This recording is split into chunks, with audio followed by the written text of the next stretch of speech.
right, YouTube. Once again, it's Kennard Vernon Stewart here for the podcast. It is game day, folks.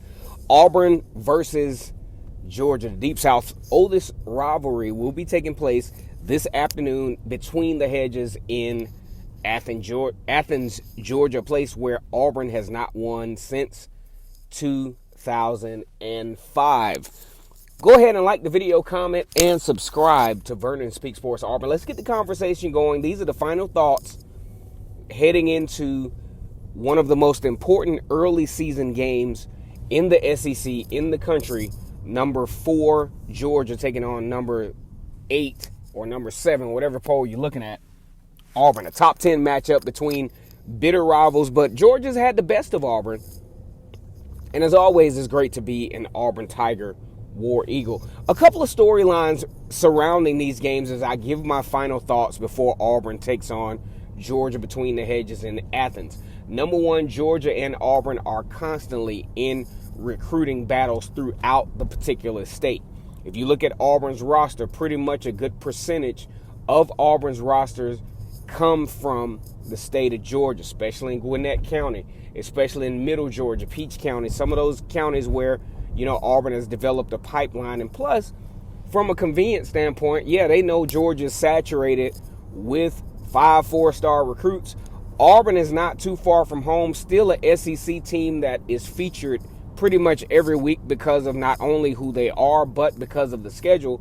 They're going to get some exposure. As a matter of fact, one of the top picks in the NFL draft last year, Derrick Brown, is actually from what they call Sugar Hill, Georgia, and he was the second highest rated recruit at Auburn in Auburn's history. Big War Eagle to Derrick Brown. So another thing, as we look at this game, we look at the veteranship of Auburn Tigers. You have the return of Eli Stove, who's a 5th-year senior.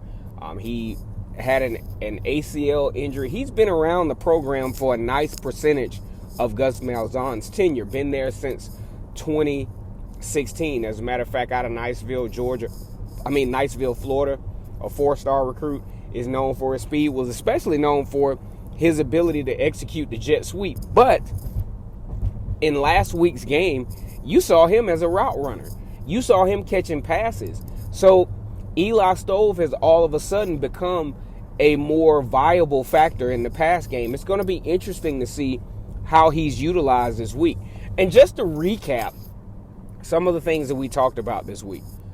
We talked about the fact that Georgia is in a quarterback situation. Stetson Bennett was the guy that actually bailed Georgia out of the Arkansas game. Looking at the possibility of JT Daniels, one of the top quarterbacks in his particular high school recruiting class. I was looking at some film on JT Daniels, and he has a really nice touch on the ball. If he's healthy and if he's ready to go, if he's been getting some practice, I think long-term, JT Daniels gives Georgia the best opportunity to expand being elite on the offensive side of the football field. His deep ball is great. He has great vision. He also has good pocket presence, and he's not, he has a nice frame. He's probably can potentially be an elite quarterback in the SEC if he continues to develop. Now, as far as whether he will play today, especially considering he's just now being medically cleared to play, not necessarily sure. You talk about an ACL injury and, I'm assuming not having a lot of reps in practice. 1 week is probably a lot to ask of a guy to take on, some of the middle. Well, Auburn is way more than middle tier, upper tier SEC talent. That might be a lot to ask in 1 week, but we still don't know. We just don't know how that quarterback situation is going to pan out. But what we do know is that the trenches is going to be vital. Now, one of the things that I was a little concerned about, and this happens in first games of the year, and Auburn having to take on such a talented team, at least on paper, with Georgia, there were a couple of plays against the Kentucky Wildcats where Auburn caught themselves out of position, and it turned into some big plays.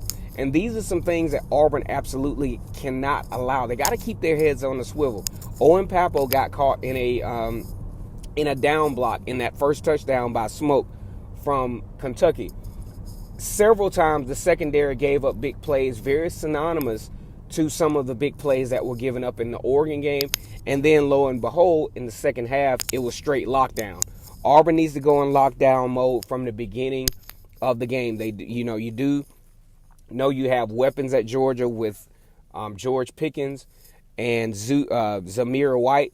So you got to kind of hound in on these guys and make things hard, and don't give the quarterback any support.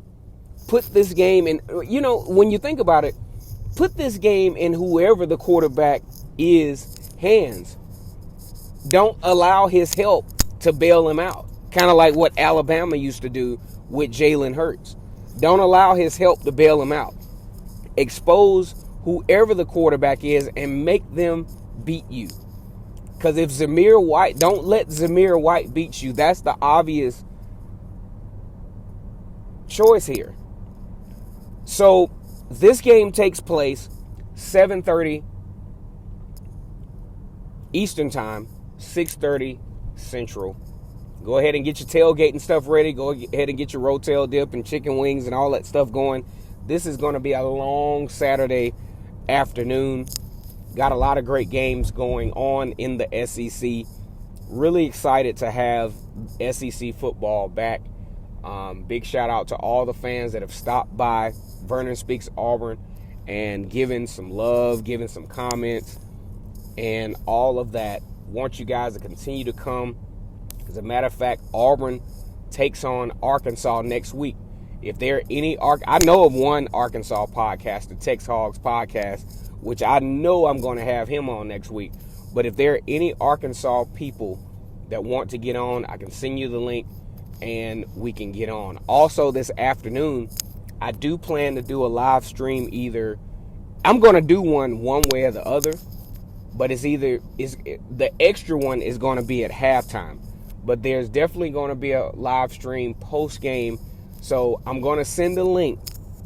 And if any of the fans want to come on, it'll be kind of sort of like a call-in show or whatnot.